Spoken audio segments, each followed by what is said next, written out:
Clovis, Satnam Singh, Amarjit Singh Dosanjh, Sunny Purewal University, Paramjit Singh Aul Fresno, Lakhbir Singh Samra Texas, Kamaljit Singh Makhan Daulatpuria Stockton, Onkar Singh Fresno, Major Singh Sidhu, Vinder Dhaliwal, Hardyal Singh, Inderjit Kaur Dhaliwal Bakersfield, Jassi Gill, Raminder Basra, Talwinder Gill Bakersfield, Harjit Singh Lathrop, Karnail Singh Randhawa Sacramento, Antelope truck stop Burns Wyoming ਤੇ Zander group ਜਿੱਥੇ ਤੁਸੀਂ home loans ਘਰ ਖਰੀਦਣ ਅਤੇ ਘਰ ਵੇਚਣ ਦੀਆਂ ਸਾਰੀਆਂ ਸਰਵਿਸਿਜ਼ ਲੈ ਸਕਦੇ ਹੋ। ਇਹ ਟਰੱਕ ਅਤੇ ਟ੍ਰੇਲਰ ਦੇ ਇਕਵਿਪਮੈਂਟ ਦੇ ਲੋਨਸ ਕਰਨ ਦੇ ਵਿੱਚ ਵੀ ਮਦਦ ਕਰਦੇ ਹਨ। ਕਾਲ 8559052575 855-905-2575। ਇਹਨਾਂ ਸਾਰਿਆਂ ਦਾ ਧੰਨਵਾਦ। ਜੇਕਰ ਤੁਸੀਂ ਜਾਂ ਕੋਈ ਹੋਰ ਕਾਰੋਬਾਰ ਇਸ ਪ੍ਰੋਗਰਾਮ ਨੂੰ ਸਪਾਂਸਰ ਕਰਨਾ ਚਾਹੁੰਦੇ ਹੋ, ਸੰਪਰਕ ਕਰ ਸਕਦੇ ਹੋ ਨੰਬਰ 408-722-7698 ਦੇ ਉੱਤੇ।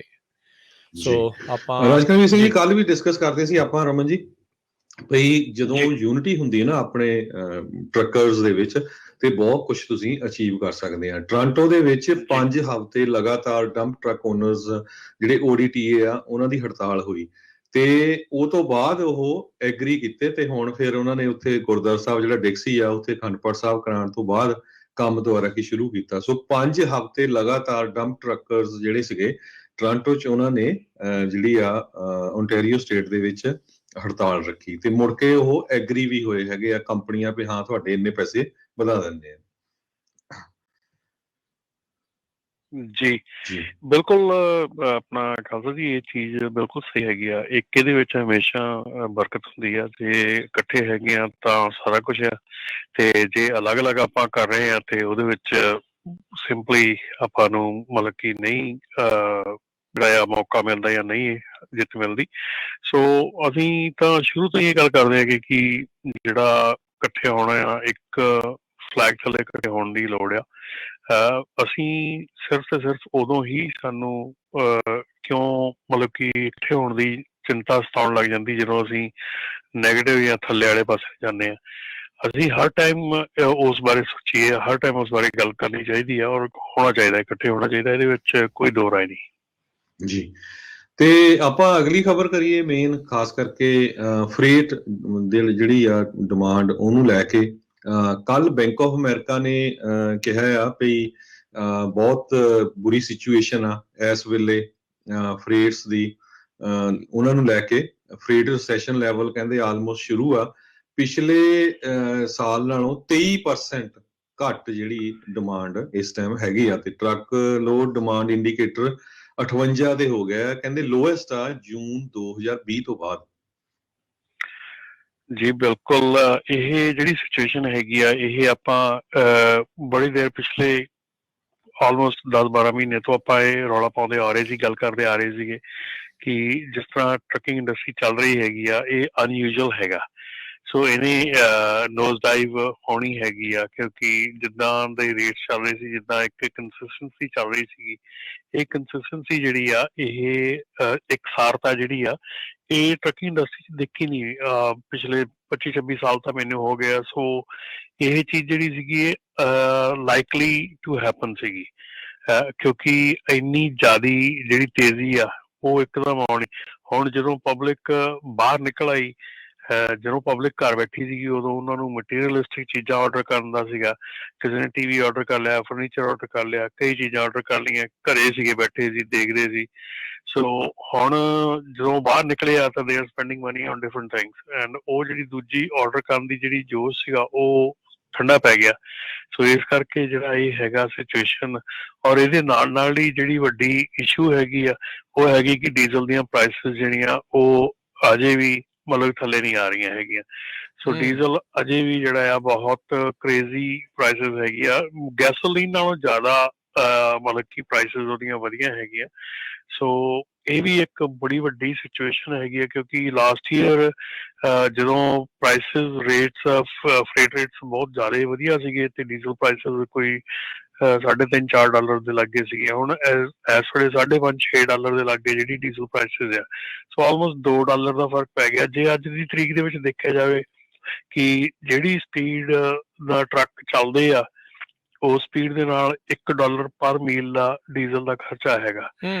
ਸੋ ਤੁਸੀਂ ਮਤਲਬ ਕਿ ਕੋਈ ਜਿਹੜੇ ਹੈਗੇ ਟਰੱਕ ਜਿਹੜੇ ਜੇ ਤੁਸੀਂ ਇਹ ਤੁਹਾਡੇ ਇੰਜਣ ਜਿਹੜੇ ਆ ਉਹ 400 ਹਾਰਸ ਪਾਵਰ ਜਾਂ ਉਹਦੇ ਲਾਗੇ ਛਾਗੇ 425 ਹੈਗੇ ਆ, ਤੇ ਉਹਨਾਂ ਦੀ ਥੋੜੀ ਜਿਹੀ ਐਵਰੇਜ ਵੱਧ ਹੋਊਗੀ। ਹੁਣ ਜਿਹੜੇ 505 520 500 ਹਾਰਸ ਪਾਵਰ ਦੇ ਇੰਜਣ ਹੈਗੇ ਆ, ਉਹਨਾਂ ਦੀ ਔਰ ਖਾਸ ਕਰਕੇ ਪੀਟਰਬੈਲਟ ਹੈਗੇ ਆ, ਦੂਜੇ ਵੱਡੇ ਟਰੱਕ ਹੈਗੇ ਆ, ਉਹਨਾਂ ਦੀ ਐਵਰੇਜ ਜਿਹੜੀ ਆ ਉਹ 5-6 ਮੀਲ ਦੀ ਐਵਰੇਜ ਹੈ ਗੈਲਨ ਦੇ ਨਾਲ।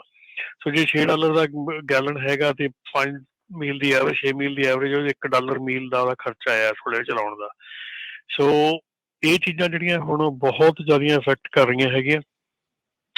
ਰੇਟਸ ਜਿਹੜੇ ਹੈਗੇ ਆ ਉਹ ਅਜੇ ਤੱਕ ਤਾਂ ਕਹਿ ਲਓ ਵੀ ਪਿਛਲੇ 2 ਹਫ਼ਤੇ ਤੱਕ ਤਾਂ ਨਾਰਮਲ ਸੀਗੇ, ਪਰ ਹੁਣ ਇਸ ਵੇਲੇ ਮੈਂ ਉਹਨੂੰ ਕਹਿ ਸਕਦਾ ਕਿ ਰੇਟਸ ਦੁਬਾਰਾ ਰਿਕਵਰ ਨਹੀਂ ਹੋਏ ਅਜੇ ਤੱਕ, ਕਿਉਂਕਿ ਯੂਜਲੀ ਜਿਹੜਾ April ਹੁੰਦਾ ਆ, April ਦਾ 1st-2nd ਵੀਕ ਹੁੰਦਾ ਆ, ਉੱਥੇ ਆਣ ਕੇ ਮਾਰਕੀਟ ਜਿਹੜੀ ਆ ਰਿਕਵਰ ਹੋਣੀ ਸ਼ੁਰੂ ਹੋ ਜਾਂਦੀ ਆ। ਤੀਜਾ ਜਿਹੜਾ ਫੈਕਟਰ ਹੈਗਾ ਆ, ਮਾਰ ਪੈ ਰਹੀ ਹੈ ਇਸ ਵੇਲੇ, ਖਾਸ ਕਰਕੇ ਜਿਹੜਾ ਕੈਲੀਫੋਰਨੀਆ ਦਾ ਵੈਦਰ ਹੈਗਾ ਇਸ ਵੇਲੇ, ਉਹਦੀ ਵੀ ਮਾਰ ਪੈ ਰਹੀ ਹੈ, ਕਿਉਂਕਿ ਪ੍ਰੋਡਿਊਸ ਜਿਹੜਾ ਹੈਗਾ, ਫਰੂਟਸ ਐਂਡ ਵੈਜੀਟੇਬਲ ਜਿਹੜੇ ਹੈਗੇ ਆ, ਉਹਨਾਂ ਲਈ ਅਨੁਕੂਲ ਟੈਂਪਰੇਚਰ ਨਹੀਂ, ਠੰਡਾ ਚੱਲ ਰਿਹਾ ਰੈਗੂਲਰ ਨਾਲੋਂ। ਟੈਂਪਰੇਚਰ ਜਿਹੜਾ ਹੈਗਾ ਠੰਡਾ, ਅੱਜ ਵੀ ਬਹੁਤ ਹਵਾ ਚੱਲ ਰਹੀ ਹੈਗੀ ਔਰ ਟੈਂਪਰੇਚਰ ਠੰਡਾ ਹੈਗਾ। ਸੋ ਉਹਦੇ ਕਰਕੇ ਵੀ ਜਿਹੜੀਆਂ ਫਰੂਟਸ ਐਂਡ ਵੈਜੀਟੇਬਲਸ ਆ, ਉਹਨਾਂ ਦੀ ਜਿਹੜੀ ਤੜਾਈ ਆ, ਜਾਂ ਜੇ ਕਿਤੇ ਮੀਂਹ ਪੈ ਜਾਂਦਾ ਤਾਂ ਉਹਨਾਂ ਦੀ ਤੜਾਈ ਜਿਹੜੀ ਆ ਉਹ 1 ਵੀਕ ਅੱਗੇ ਪੈ ਜਾਂਦੀ ਆ। ਸੋ ਉਹਦੇ ਕਰਕੇ ਵੀ ਜਿਹੜਾ ਫਰੇਟ ਹੈਗਾ ਆ, ਜਿਹੜਾ ਪ੍ਰੋਡਿਊਸ ਸਾਈਡ ਹੈਗੀ ਆ, ਉਹ ਥੋੜੀ ਜਿਹੀ ਇਫੈਕਟ ਕਰ ਰਹੀ ਹੈਗੀ ਆ ਇਸ ਚੀਜ਼ ਨੂੰ। ਮੋਰ ਲਾਈਕਲੀ ਮਤਲਬ ਉਹ ਚੀਜ਼ ਤਾਂ ਹੋ ਜੂਗੀ ਠੀਕ, ਪਰ ਜਿਹੜੀ ਡੀਜ਼ਲ ਪ੍ਰਾਈਸਿਸ ਹੈਗੀਆਂ ਇਸ ਵੇਲੇ, ਜਾਂ ਜਿਹੜੀਆਂ ਕਹਿ ਲਓ ਵੀ ਇੱਕ ਔਰ ਜਿਹੜਾ ਹੋਰ ਫੈਕਟਰ ਹੈਗਾ ਉਹ ਹੈਗਾ ਚਾਈਨਾ ਦਾ, ਜਿਹੜਾ ਕਿ ਚਾਈਨਾ ਦੇ ਵਿੱਚ ਲਾਕਡਾਊਨ ਦੀ ਸਥਿਤੀ ਚੱਲ ਰਹੀ ਹੈਗੀ ਆ। ਪੋਰਟਸ ਉਹਨਾਂ ਦੀਆਂ ਖੁੱਲੀਆਂ ਆ, ਪਰ ਲੇਕਿਨ ਟਰੱਕਿੰਗ ਜਿਹੜੀ ਆ ਉਹਦੇ ਉੱਤੇ ਅਸਰ ਪੈ ਰਿਹਾ ਹੈਗਾ। ਸੋ ਬੇਸਿਕਲੀ ਕੱਚਾ ਮਾਲ ਜਿਹੜਾ ਆ ਉਹ ਪੋਰਟ ਤੋਂ ਲੱਥ ਕੇ ਫੈਕਟਰੀ ਤੱਕ ਨਹੀਂ ਜਾ ਰਿਹਾ, ਤੇ ਫੈਕਟਰੀ ਤੋਂ ਜਿਹੜਾ ਬਣਿਆ ਮਾਲ ਹੈਗਾ ਉਹ ਪੋਰਟ ਤੱਕ ਨਹੀਂ ਆ ਰਿਹਾ। ਸੋ ਇਹ ਚੀਜ਼ਾਂ ਦੀ ਵੀ ਇਸ ਵੇਲੇ ਜਿਹੜੀ ਆ ਕਾਫੀ ਇਸ਼ੂ ਜਿਹੜਾ ਖੜਾ ਹੈ। ਸੋ ਇਹਨਾਂ ਸਾਰੇ ਫੈਕਟਰਸ ਨੂੰ ਮਿਲਾ ਕੇ ਅਲਟੀਮੇਟਲੀ ਬੈਂਕ ਆਫ ਅਮਰੀਕਾ ਨੇ ਵੀ ਇਹ ਗੱਲ ਕੀਤੀ ਹੈਗੀ ਆ, ਇਹਦੇ ਵਿੱਚ ਹੁਣ ਸਿਚੁਏਸ਼ਨ ਕੀ ਬਣਨੀ ਹੈਗੀ ਕਿ ਲੋਨਸ ਟਾਈਟ ਹੋ ਜਾਣੇ ਹੈਗੇ ਆ, ਇੰਟਰਸਟ ਰੇਟ ਵੱਧ ਰਿਹਾ ਹੈਗਾ। ਇੰਟਰਸਟ ਰੇਟ ਵਧਣ ਦੇ ਨਾਲ ਵੀ ਬਹੁਤ ਫਰਕ ਪੈ ਜਾਂਦਾ ਹੈਗਾ, ਕਿਉਂਕਿ ਤੁਹਾਡੀ ਜਿਹੜੀ ਹੋਮ ਸੇਲਸ ਹੈ ਉੱਤੇ ਫਰਕ ਪੈਂਦਾ ਹੈਗਾ, ਕਿਉਂਕਿ ਉਹਨਾਂ ਦੇ ਵਿੱਚ ਤੁਹਾਡੀ ਅਬਿਲਿਟੀ ਟੂ ਬਾਏ ਜਿਹੜੀ ਆ, ਅਫੋਰਡੇਬਿਲਿਟੀ ਘਟ ਜਾਂਦੀ ਆ। ਸੋ ਅਫੋਰਡੇਬਿਲਿਟੀ ਘਟ ਗਈ ਤਾਂ ਉਹਦੇ ਨਾਲ ਫਿਰ ਪ੍ਰੋਡਕਸ਼ਨ ਜਿਹੜੀ ਉੱਤੇ ਫਰਕ ਹੈ। ਸੋ ਐਵਰੀਥਿੰਗ ਐਂਡਸ ਅਪ। ਜਿਹੜੀ ਟਰੱਕਿੰਗ ਹੈਗੀ ਆ ਨਾ, ਟਰੱਕਿੰਗ ਕਹਿੰਦੇ ਨੇ ਜਿਹੜਾ ਬਿਗ ਰਿਸੈਸ਼ਨ ਹੈਗਾ ਨਾ ਇੰਡਸਟਰੀ ਵਾਈਡ, ਜਿਹੜਾ ਕਹਿ ਲਓ ਵੀ ਪਬਲਿਕਲੀ ਸਾਰਾ ਜਿਹੜਾ ਰਿਸੈਸ਼ਨ ਹੈ, trucking is the first one two get affected. ਜੀ ਠੀਕ ਹੈ ਨਾ, ਬਿਲਕੁਲ। ਉਸ ਤੋਂ ਬਾਅਦ ਇਹ ਨਾ ਕੌਨਵੇ ਜਿਹੜੀ ਇੱਕ ਟਰੱਕਿੰਗ ਬ੍ਰੋਕਰੇਜ ਫਰਮ ਆ, ਉਹਨਾਂ ਨੇ ਵੀ ਸਟੱਡੀ ਕੀਤੀ, ਕਹਿੰਦੇ ਵੀ ਜਿਹੜੇ ਪਿਛਲੇ 12 ਰਿਸੈਸ਼ਨ ਆਏ ਆ, ਉਹਨਾਂ ਤੋਂ 6 ਰਿਸੈਸ਼ਨ ਪਹਿਲਾਂ ਮੈਕਰੋ ਇਕਨੋਮਿਕ ਡਾਊਨਟਰਨ ਹੋਇਆ। ਉਹਦਾ ਮਤਲਬ ਕੀ ਆ ਵੀ ਕਹਿੰਦੇ ਵੀ ਅਪ੍ਰੈਲ 2006 ਚ ਵੀ ਜਿਹੜਾ ਟਰੱਕਿੰਗ ਡਿਪ ਹੋਇਆ ਸੀ, ਉਹ ਰਿਸੈਸ਼ਨ ਤੋਂ 1 ਸਾਲ ਪਹਿਲਾਂ ਹੋਇਆ ਸੀ। ਸੋ ਟਰੱਕਿੰਗ ਦੇ ਨਾਲ 2 ਮਿਲੀਅਨ ਅਮਰੀਕਨ ਟਰੱਕ ਡਰਾਈਵਰਸ ਕਹਿੰਦੇ ਪਈ ਇਹ ਇੱਕ ਤਰ੍ਹਾਂ ਨਾਲ ਉਹਨਾਂ ਲਈ ਬਰੂਟਲ ਹੋਊਗਾ ਜਿਹੜਾ ਇਹ ਹੋਣ ਵਾਲਾ ਰਿਸੈਸ਼ਨ ਹੋਣਾ ਹੈਗਾ ਜੀ। ਕਈ ਥਾਵਾਂ ਤੇ ਤਾਂ 3 ਮਿਲੀਅਨ ਕਹਿੰਦੇ ਨੇ ਵੀ ਟਰੱਕਸ ਔਨ ਰੋਡ ਜਿਹੜੇ ਉਹ ਚੱਲਦੇ ਨੇ। That's a big number.